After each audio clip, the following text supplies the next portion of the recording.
আমার আসলে সত্য কথা বলতে কি, আমার আসলে ভিডিও করার বা কোনো কিছু ইচ্ছা ছিল না। মানে সোশ্যাল মিডিয়ায় আসার কোনো ইচ্ছাই নেই। আমি জানি না কেন জানি আমার সামনে এইগুলো ভিডিও আসে।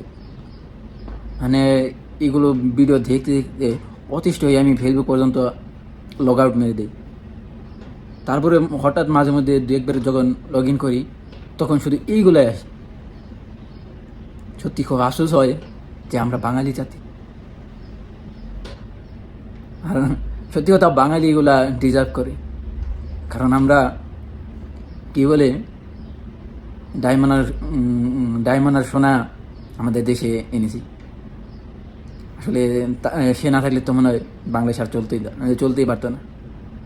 বাস্তবতা হচ্ছে এটাই। এখন পর্যন্ত মানে নির্বাচন হওয়ার পর কতগুলা মার্ডার হয়েছে বা মানুষ মানুষ মারা গেছে, কিন্তু এখন পর্যন্ত মানে গভর্নমেন্টের কোনো রিয়াকশন দেখলাম না।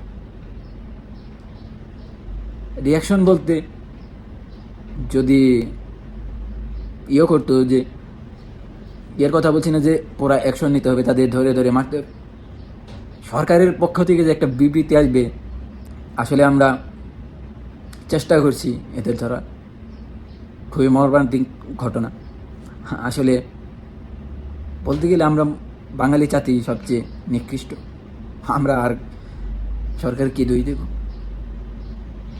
আমরা তো চেয়েছিলাম এইরকম মানে সোনার দেশ গড়ুক।